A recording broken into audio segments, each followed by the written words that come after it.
With wellbriety, we have certain elements that we represent here, and what we teach our clients and how to establish and re-identify themselves through an intertribal way of teaching.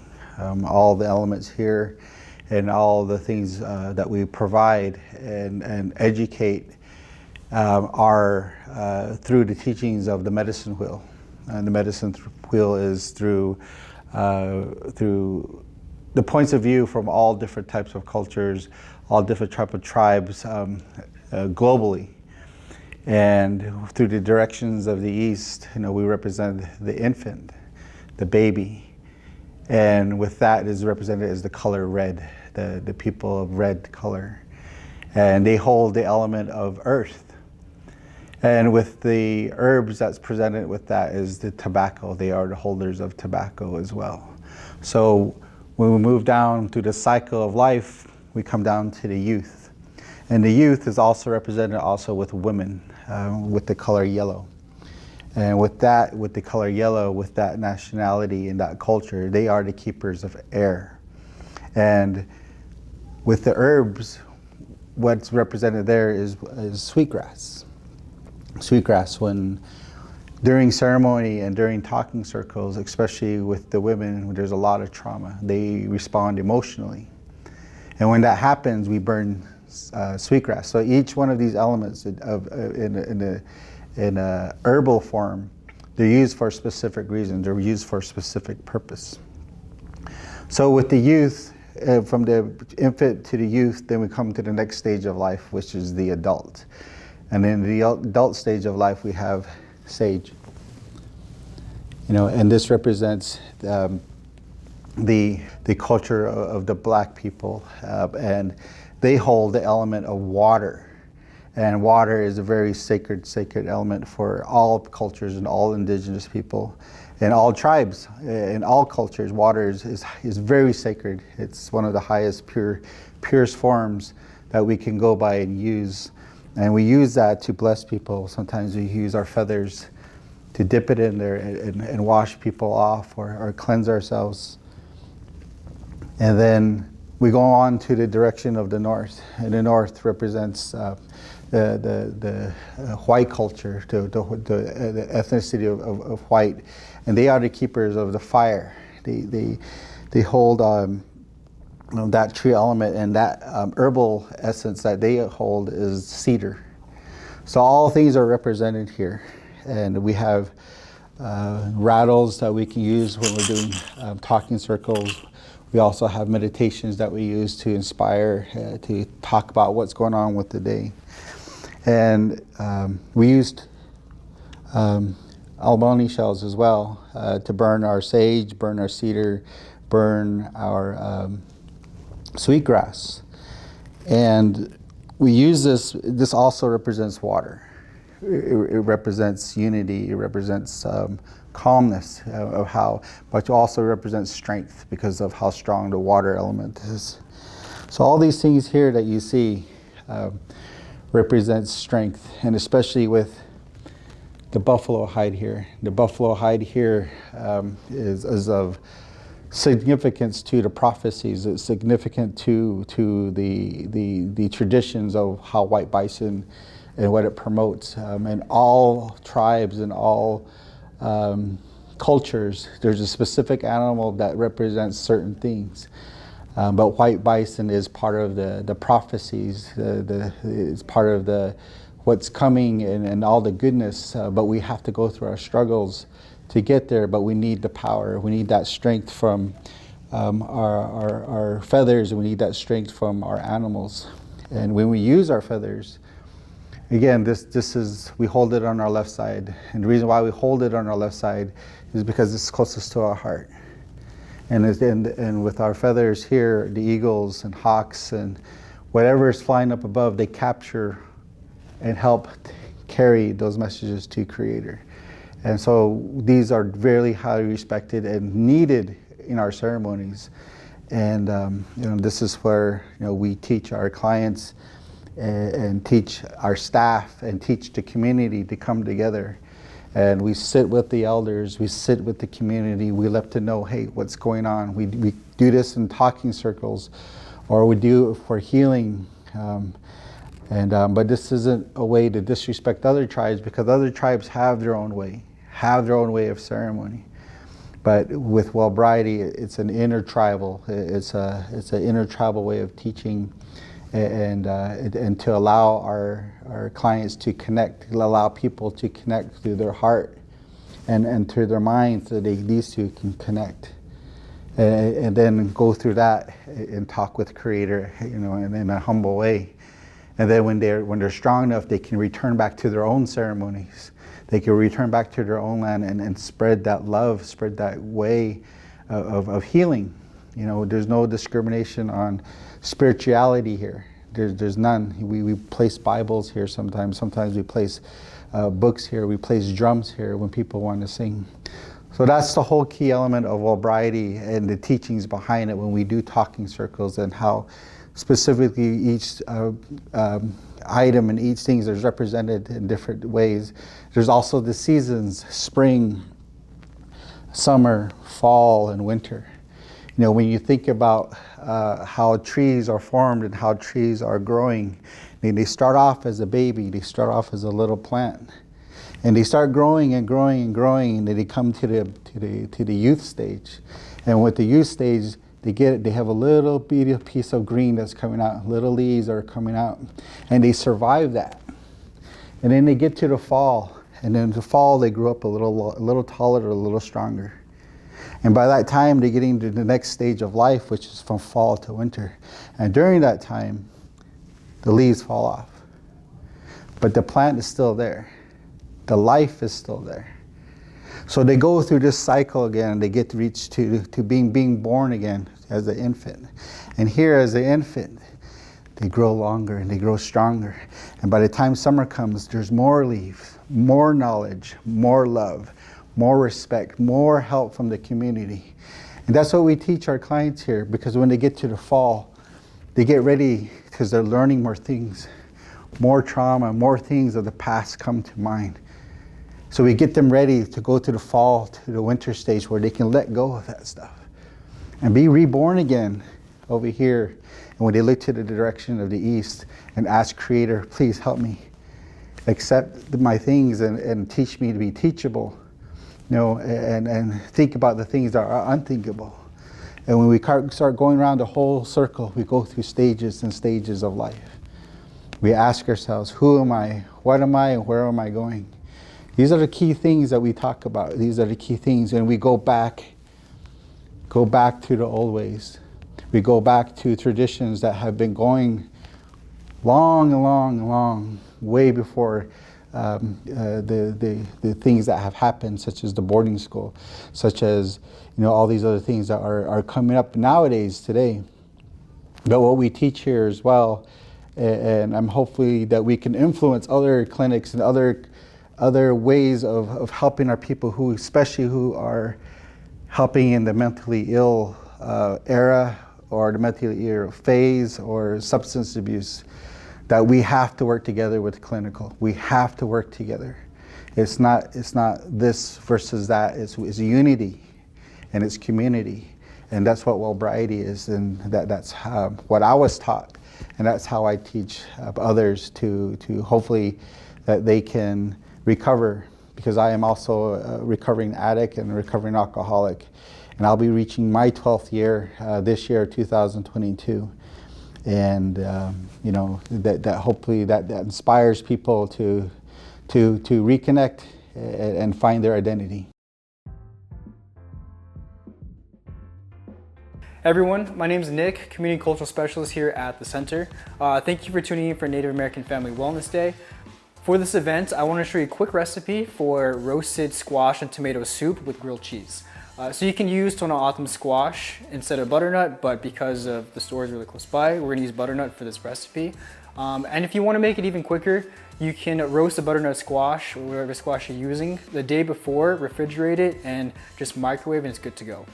So what I'll do is take you step by step of how to make this meal, and then from there, just follow along. Thanks. For this recipe, you can use 1 Tohono O'odham squash, or in this case, butternut, 4 Roma tomatoes, 1 tablespoon of tomato paste, 1 bowl of garlic, half a cup of onions, half a cup of heavy cream or coconut milk as a substitute, 1.5 cups of vegetable broth, rosemary and basil for this, and also whatever cheese and bread you would like for the grilled cheese. First step we're gonna do is have the butternut squash. Cut it right down the middle. Take a spoon and scoop out all the seeds. And then you can actually save the seeds of plant if you would like to grow squash too. The next step is to cut off the head of the garlic. Next step is to add olive oil to the top of the squash and the garlic, salt and pepper, and have it roast at 375 for 40 to 45 minutes until the squash is tender. Next thing we're gonna do is halve and quarter these tomatoes.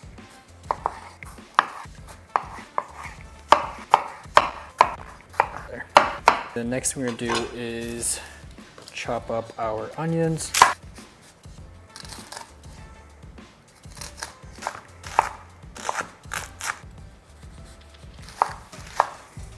While the butternut squash roasts, we can get started on the other portion of the soup.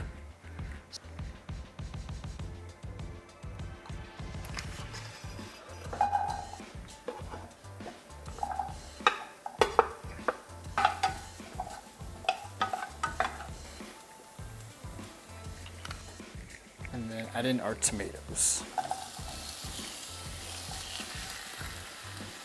And we want to cook these until the onions are translucent and the tomatoes are blistered. It starts to get a little bit blistered. What we'll do is we will add a tablespoon of tomato paste, a pinch of salt. Continue to stir and cook while the butternut squash is almost done.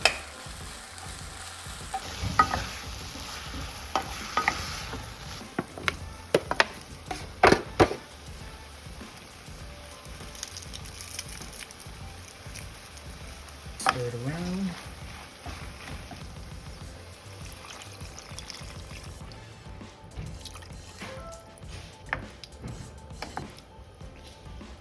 Simmer for a little bit, and then we'll add it to the blender.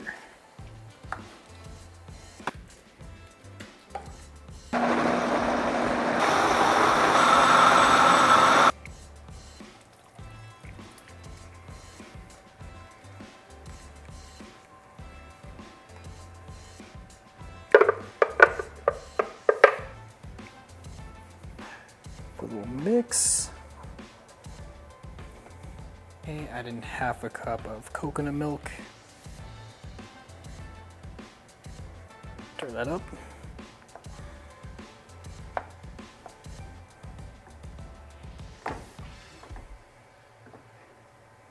Don't forget to add your rosemary and basil. Just let that simmer for a little bit while we work on the grilled cheese.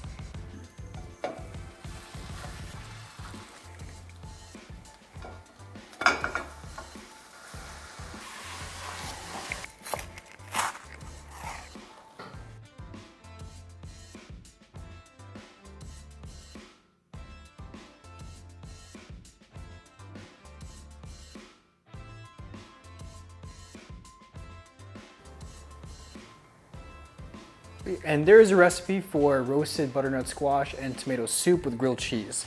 To make this process go a lot quicker, you can actually roast the squash a day before, have it refrigerate, and then microwave it, and it's good to go. Hope that you like this, and there'll be more posted to the newsletter. In fact, this is actually the recipe that is featured in the November newsletter for Tucson Indian Center. So all the ingredients and the step-by-step process is in the newsletter. So if you haven't, follow us on Facebook and also our website, ticenter.org. Thank you.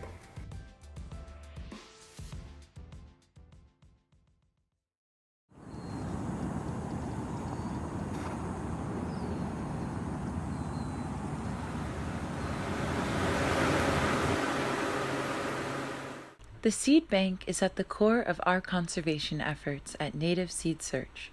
This is where we store over 1,800 varieties of crop seeds under frozen storage conditions.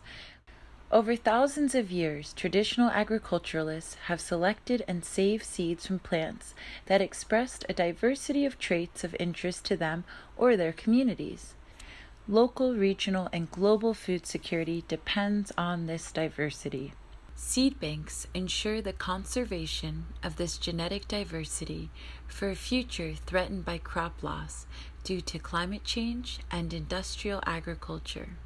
The seed bank houses seeds of traditional crops utilized as food, fiber, and dye by the indigenous peoples and cultures throughout the southwest and northern Mexico, and by settlers to the region.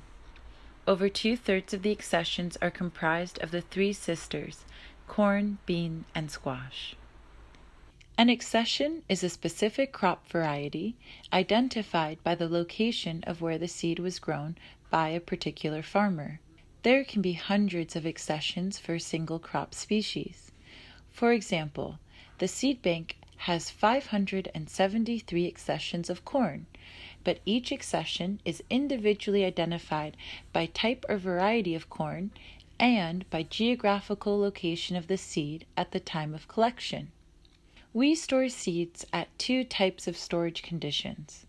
One type is above freezing temperatures at about 45 degrees.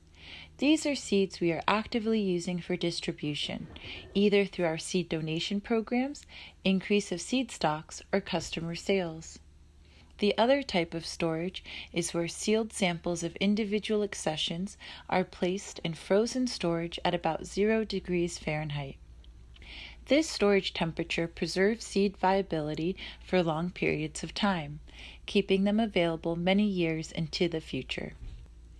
Our seed vaults are also climate controlled to keep the humidity low, and are kept under dark conditions unless people are inside. This helps extend the life of the seeds. When these samples begin to show decreased viability, they are regenerated. Regeneration involves removing the sample from the freezer, growing it out, we often use the term grow out, and replacing the previous frozen sample with newly produced fresh seed. This process ensures the collection stays healthy and well adapted to our changing climate. Following a grow out, seeds are harvested, dried, cleaned, and tested for germination before being returned to the seed bank or sent out for distribution. Thank you for taking the time to learn about the Native Seed Search Seed Bank. This work is made possible by the indigenous communities who long stewarded these seeds before us, by those that donated these seeds, organizational members, volunteers, and donors. You can join the growing community of supporters today by visiting nativeseeds.org/donate. Hello, my name is Elon Baisa, and I'm a case manager for the Tucson Indian Center Wellness Department. This year, from the Wellness Department, we'd like to celebrate Native American Family Wellness Day by talking about personal and family hygiene. On our agenda today for our presentation, I'd like to talk about the importance of cleanliness and how hygiene-related diseases can be avoided by practicing good hygiene.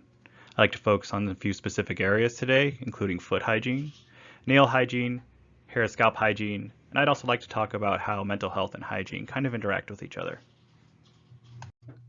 Now, the benefits of good hygiene go beyond just looking and smelling great. Some of the other benefits of good hygiene is that many diseases and conditions can be prevented or controlled through appropriate personal hygiene and by regularly washing parts of the body and hair with soap and water.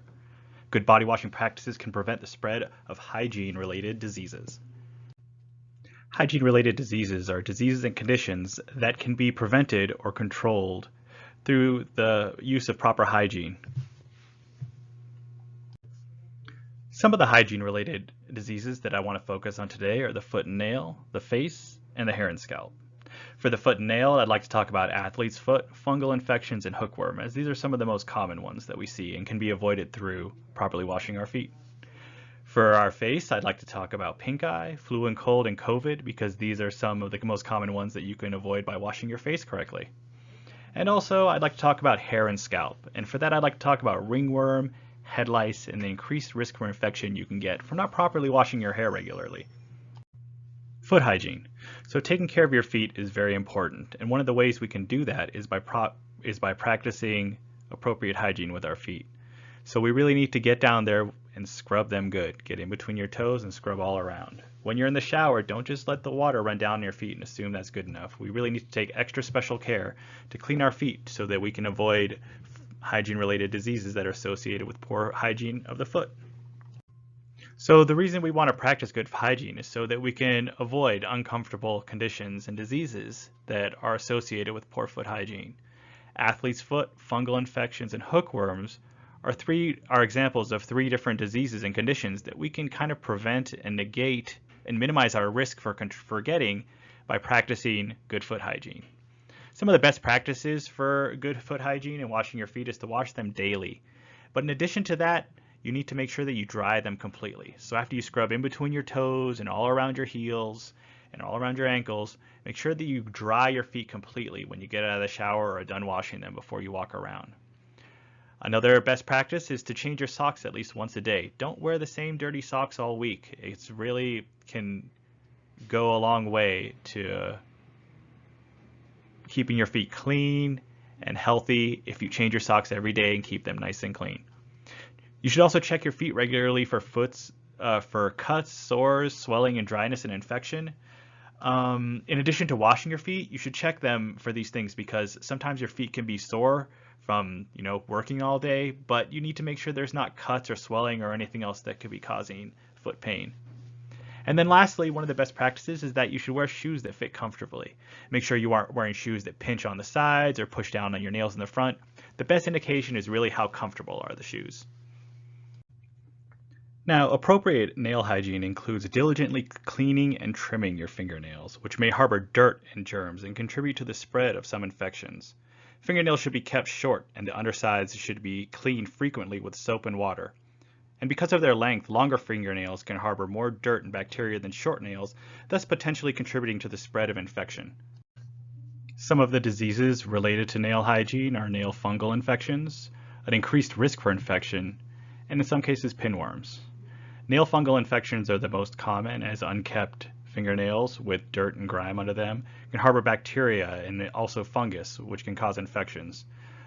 Increased risk of infection also if your fingernails are long and dirty, when you scratch yourself or scratch a cut, has a high risk of being infected because of the dirt and grime that's underneath the fingernails. Some of the best practices to keep your fingernails clean is to keep them short and trim. You regularly want to use fingernail clippers to keep them short, but you also want to make sure to wash them regularly throughout the day. So when you're washing your hands, make sure you scrub under your fingernails with your hands or the tips of your fingernails.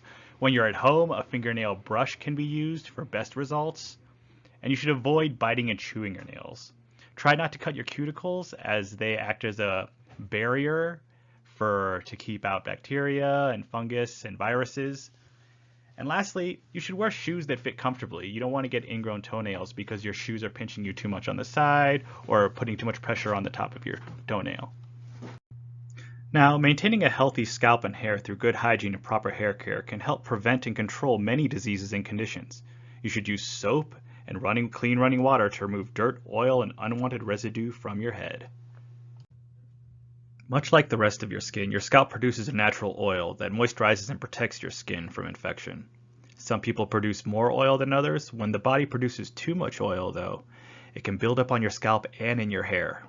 And if you shower less frequently or aren't washing your hair on a regular basis, dead skin, dirt, product residue, and sweat also builds up on your scalp and in your hair. This can result in an increased risk for infection as well as ringworm and head lice. To avoid these diseases and conditions, some of the best practices are to wash your hair regularly. Make sure to use a shampoo that is correct for your hair. If you have oily hair, you should use a shampoo that's for oily hair, or if you have dry or normal hair, you should use the corresponding shampoo for that. You should also brush your hair regularly to prevent tangled hair that could hold buildups of oils and debris and other unpleasant things that can lead to infection or disease. If possible, use an exfoliator on your scalp to get best results. Facial cleanliness is also very important to your health. Make sure to use soap and clean running water to remove dirt, oil, and unwanted debris from your face. Many diseases and conditions can be prevented or controlled through appropriate personal hygiene and by frequently washing parts of the face. Appropriate facial hygiene practices include not only washing the face, but also taking special care and attention to clean around the mouth, eyes, and nose. These practices can help to prevent or reduce your risk of getting pink eye, cold and flu, as well as COVID-19. Some of the best practices you should use when washing your face is to wash your hands before touching your face. It's important not to wash your face with dirty hands because that dirt can get on your face. Use clean tissue to scratch your nose, rub your eyes, or adjust your glasses. You really don't, if you have tissue available, you really don't want to be using your hands to rub your eyes or your nose because that can spread germs across your face and into the orifices that allow you to get infected or to become ill or sick. You should use moisturizer after face washing. So after you do a routine of face washing with soap and water, if you're prone to dry skin, you should use moisturizer to discourage you from scratching or touching your face. And also, you should use eye drops as well to hydrate your eyes and discourage you from rubbing them, which can get dirt, debris, or other bacteria or infectious material into your eye. Mental health and hygiene. Poor hygiene can be a sign of self-neglect, which is the inability or unwillingness to attend to your personal needs. Poor hygiene often accompanies certain mental or emotional disorders, including depression, anxiety, or other mental conditions. So mental health and hygiene kind of have an effect on each other. Poor hygiene can be a sign of neglect, but failing to have a regular routine of good hygiene practices may also indicate that a person has anxiety, depression, or some other mental health condition. Some ways that you can kind of improve your mental health by using hygiene is some of these best practices is you can establish a routine for regular showering, nail care, foot care, and facial hygiene. Putting together a routine every day and kind of getting ready to face the day can really help to improve your mental health. Change your clothes every day. If you take a shower or are practicing good hygiene, it's important to also have clean clothes that you put on every day.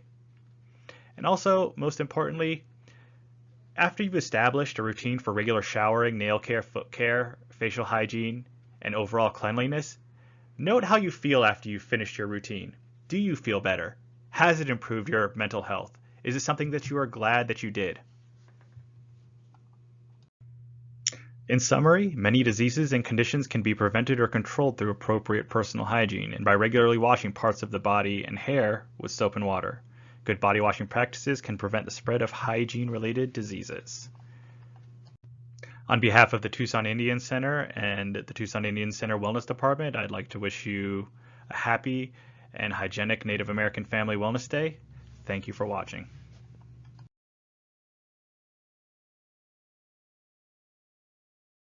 Well, hello everyone. My name is Julia Chavez and I am the Tribal Program Specialist for Arizona Complete Health.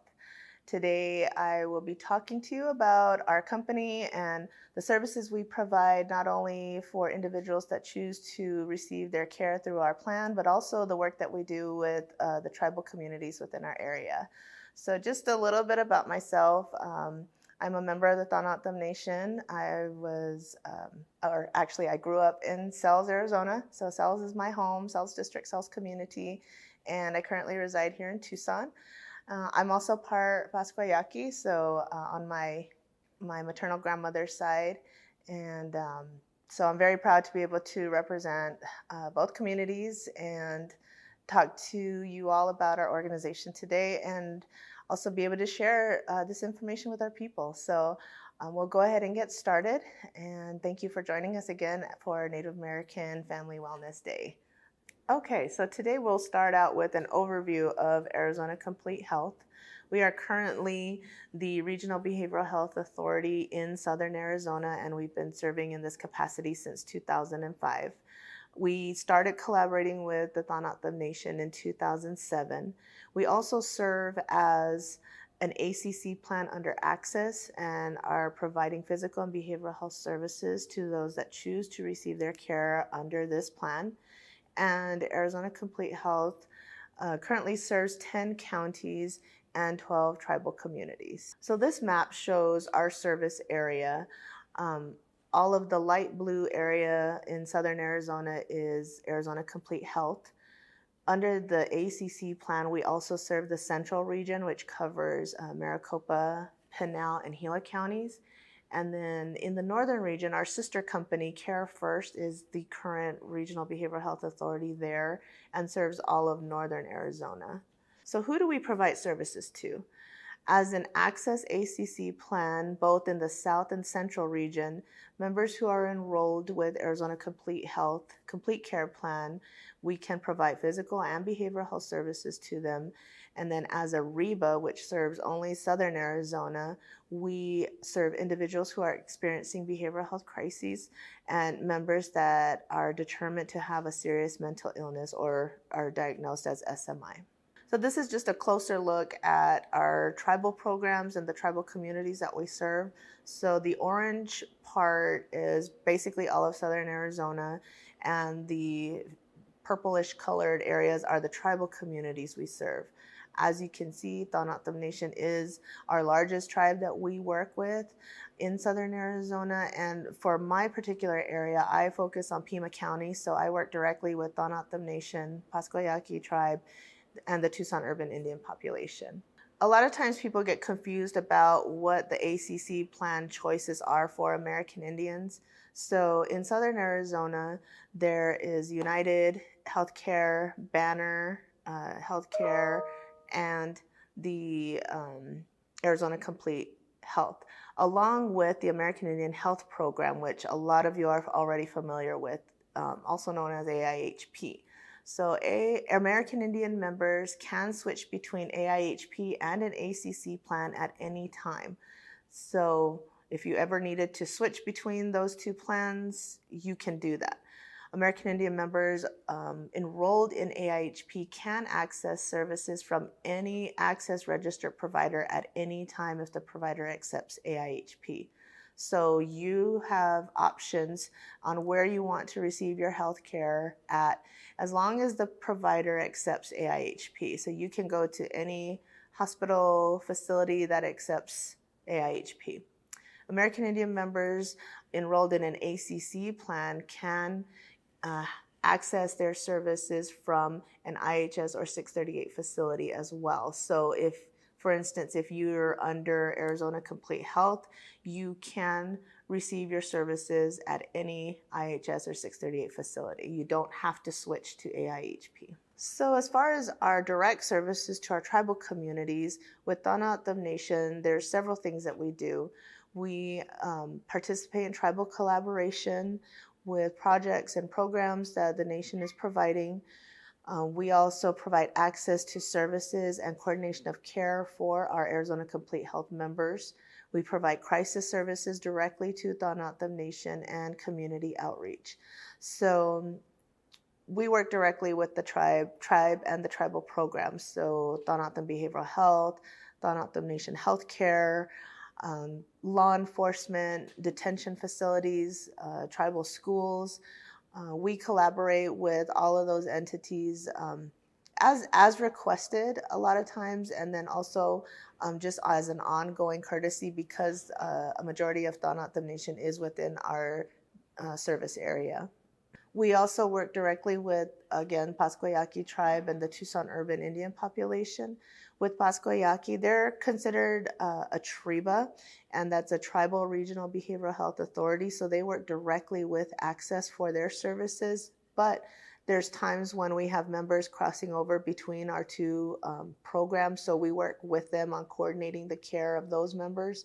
Also, we participate in their crisis and coordination of care monthly or meetings that they have quarterly. And then we also, again, coordinate care for members that are crossing between our two programs.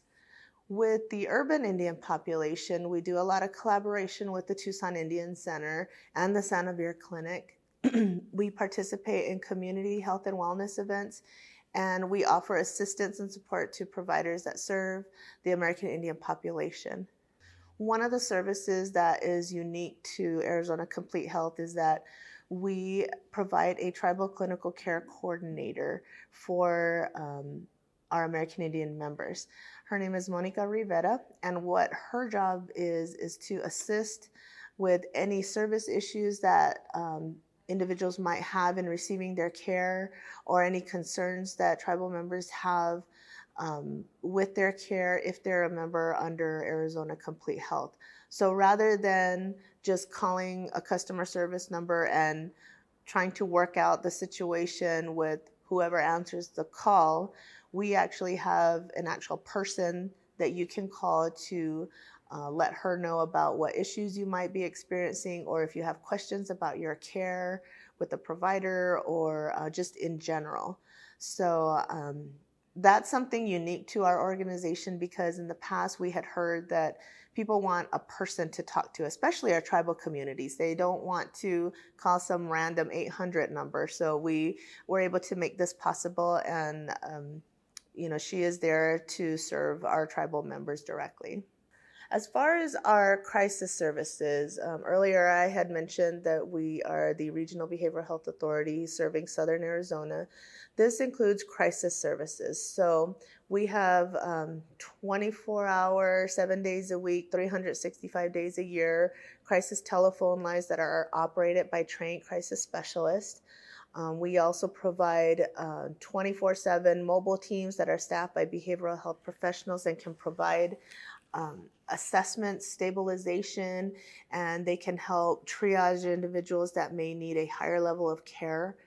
And crisis services are available to anyone regardless of their insurance status. So you don't have to be on our plan to receive crisis services. You don't even have to have insurance. So it's completely free and open to anyone that's in need. Specifically for crisis services for Thanatam Nation, Thanatam Nation has worked with us again since 2007, and they requested their own dedicated crisis line, which they currently use.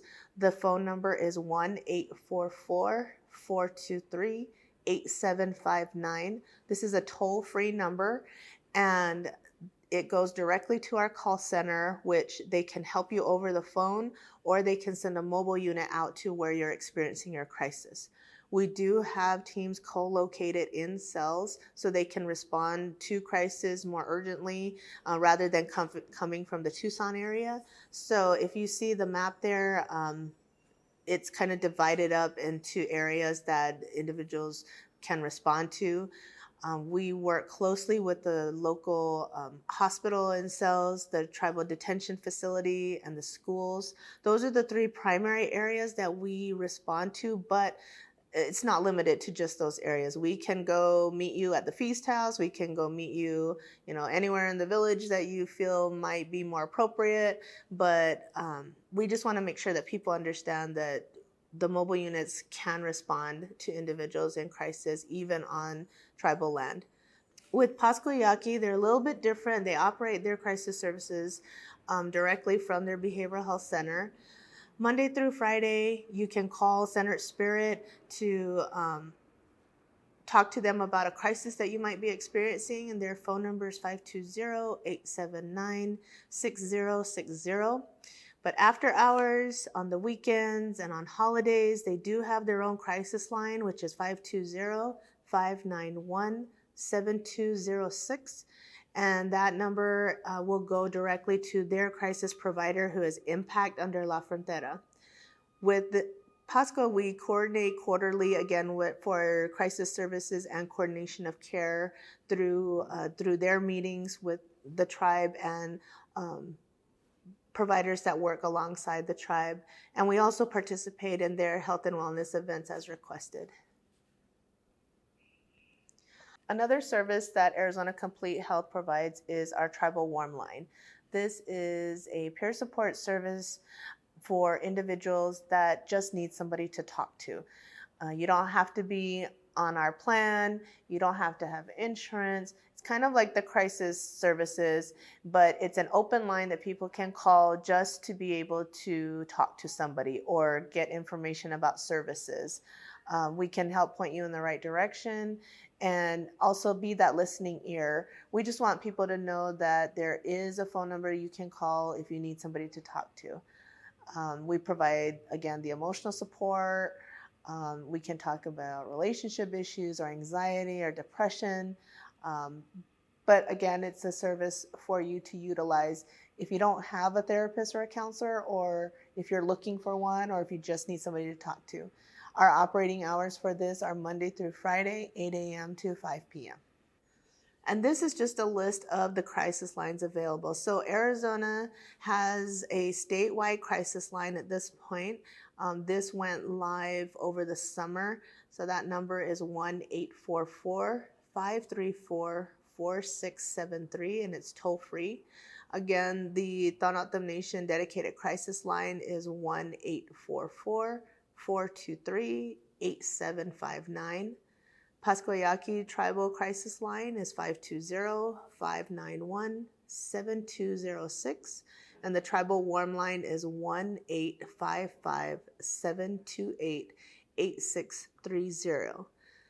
For the first two numbers, those will go directly to the statewide crisis provider, which is Solari at this point in time.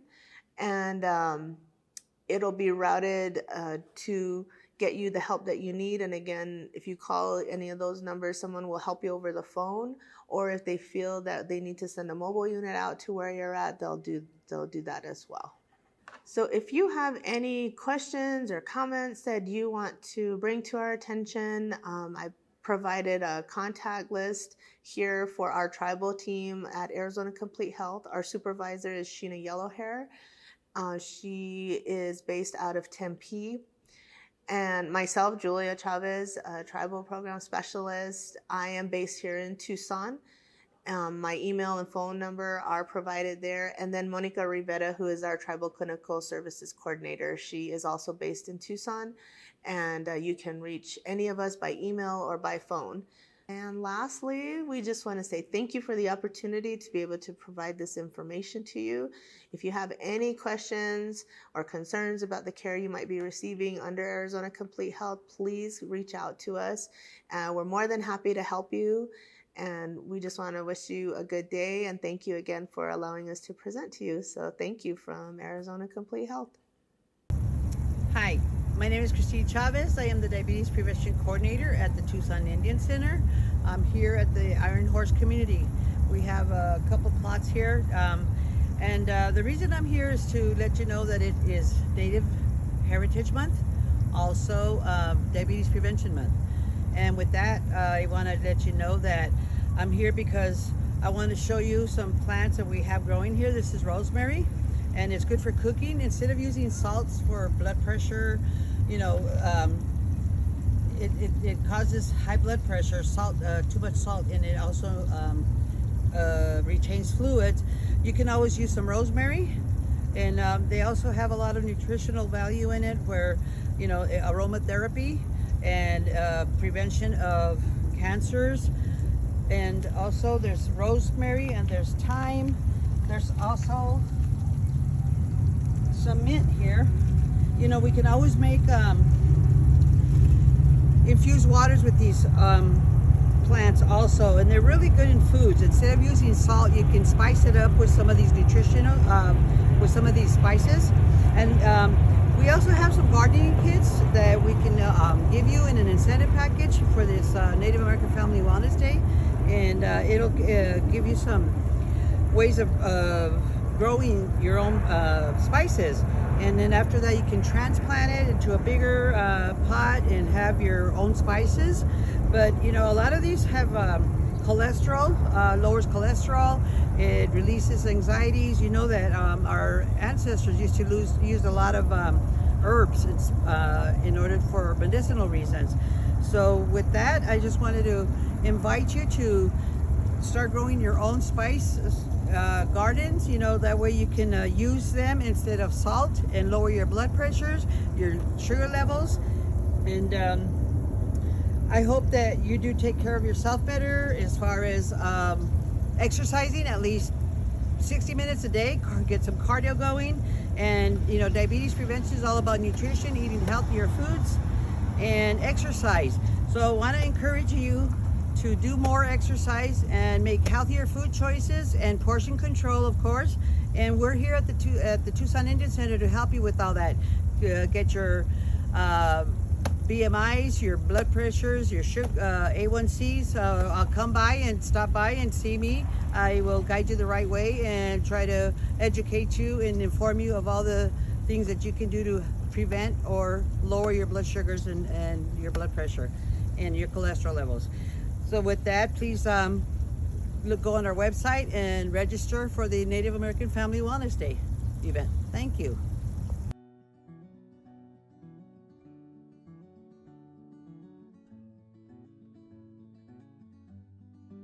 Vapes and e-cigarettes are common forms of tobacco products, but are extremely harmful to human health. Vapes and e-cigarettes contain many different types of chemicals, which include nicotine, heavy metals, and cancer-causing chemicals. Vaping and using e-cigarettes are most harmful among youth because vapes are shaped like USB drives. 5.3 million kids use vapes and e-cigarettes in the United States. They can cause harmful brain development until the age of 25. Overall, using vapes and other unhealthy tobacco products are unsafe, especially for young people.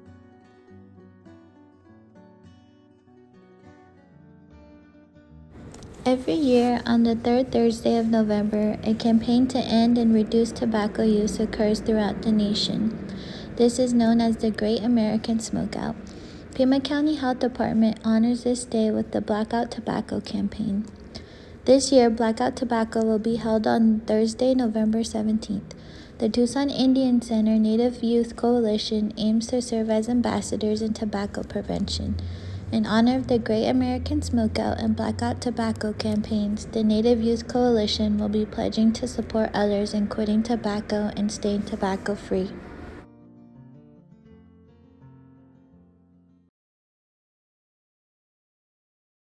Nine activities to relieve depression. We all know exercise can boost endorphins and release the chemical that makes you feel good.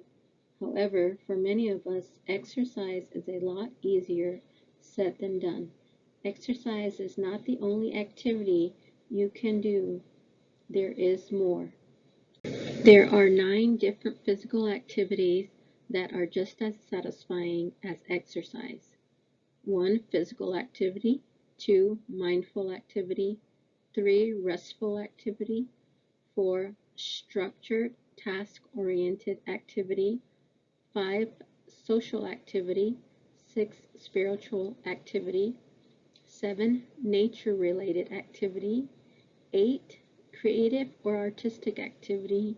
And 9. Therapeutic activity. The first activity on the list is physical. Morning physical activity has the best mood-boosting impact on your brain. Samples of physical activity can be walking, jogging, weight training, water aerobics, swimming, dancing, using a treadmill or exercise bike, hiking, and walking stairs. The second activity on the list is mindfulness. Paying attention to your body, your thoughts, and your emotions without judgment is considered mindfulness. It has been proven to decrease depression and increase your mental muscles to be more aware. Samples of mindfulness can be yoga, meditation, breathing exercises, journaling, praying, slowing down, and being in the moment. The third activity on the list is rest. Getting rest and sleep are actually antidepressing activities. Having a routine and regulating your rest and sleep can be very beneficial to your overall health. Samples of restful activities are: set a good sleep routine, eat a light dinner, take an evening walk, turn off all electronic devices that are distracting, like your phone and TV. Avoid late-night caffeine. Sleep in a cool, comfy bed. Dim or turn off all the lights in the house. The fourth activity on the list is task and structure. Getting organized and reducing clutter and chaos in your environment can feel a lot better.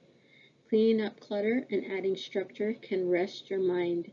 Samples of task and structure activities are house cleaning, organize your closet, pay your monthly bills, update your to-do list, set realistic goals for the week, use a notebook to make daily notes, attempt to get up earlier than usual, Don't hesitate to ask for help to complete tasks.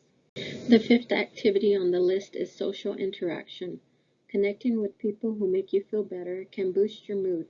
Samples of social activities are visit a friend or family member, grab lunch or get together for dinner, enjoy a ball game or a show, attend a community event in your area, meet virtually through a video call, join a club, a group, or a sports team, go dancing, volunteer at an animal shelter, travel to a new destination or attraction near you, attend a holiday event.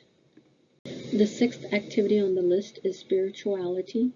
Having a spiritual connection in your life relieves depression for some individuals. Samples of spiritual activities are prayer, attending religious services, meditation, attending faith community activities, connecting with nature, practice Tai Chi or yoga, post encouraging words at home or online, put up a worry jar where people can place their worries in a jar as a sign of letting go. The seventh activity on the list is nature. Connecting with nature and the sounds of nature increases the feeling of a restful experience. Samples of nature activities are hiking or walking in nature, gardening, camping, bird watching, picnicking, watching the stars at night. The eighth activity on the list is creative or artistic. Art and creativity, including music therapy, can counter depression. Some examples of artistic activities are playing an instrument, listening to your favorite music, painting or coloring, making a sculpture, working with wood or leather, pottery making, jewelry making, making arts and crafts. The ninth and last activity on the list is therapy. There are different types of therapy that have proven to be effective and assist with depression. Types of therapy include cognitive therapy, which helps with how you think and behave. Mindfulness-based cognitive therapy combines mindfulness, mediation, and cognitive therapy. Interpersonal therapy involves a series of one-on-one therapy or group session. Medication therapy that may be suggested by your doctor to relieve symptoms. If you or someone you know is feeling depressed or needs someone to talk to, dial from your phone 988. Substance Abuse and Mental Health Administration, SAMHSA helpline 1-800-662-4357. National Suicide Prevention Lifeline 1-800-273-8255. Samaritans 1-877-870-4673. National Hope Line Network 1-800-442-4673. And the Veterans Crisis Line 1-800-273-8255.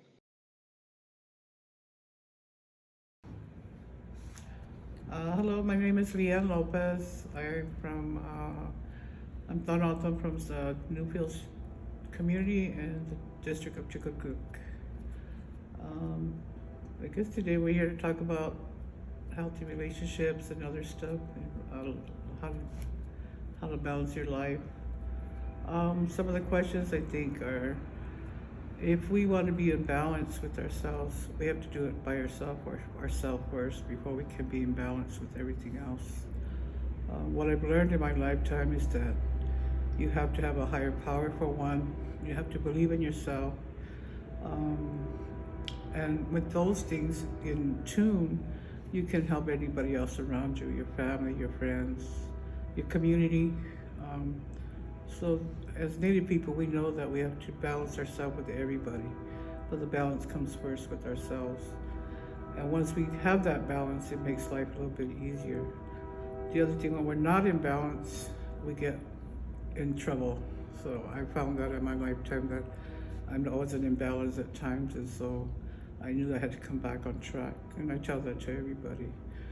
So once we can deal with ourselves first, we can do all that. And then things start happening for us, for the good. If we stray, we get the bad. So, I think that's where it begins, I think, for everybody. Especially when you're younger, when you're growing up, you find that balance. If you can't find it, someone will help you find it. Your relatives, your aunts, your uncles, your grandpa, your grandma. Those people are people that can help us get back on track, whether we're small. When we turn into adults, we turn to them. So I find that helpful in my life. The other thing is just keeping with your community. I'm also a community member of my community in the reservation. I'm not living there, but I do communicate with them through phone, talking to them. I also have a community here with the Tucson Indian Center, which helps me in a lot of areas here in Tucson as an urban Indian, and offers a lot of programs for us. So if you're here in Tucson, you should come and sign up for the Indian Center activities. There's all kinds of things that happen here. And there's a lot of staff that are willing to work with you and want to know you. What else?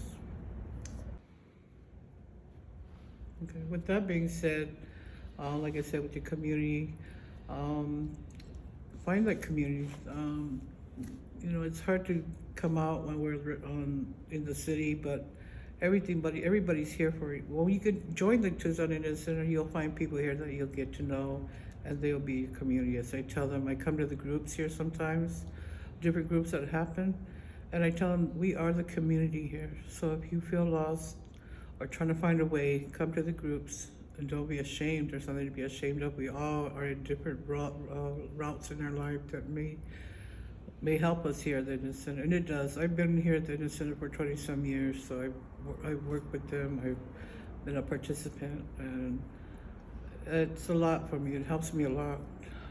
It helps me keep from going other ways. So I strongly suggest you come and join the Indian Center.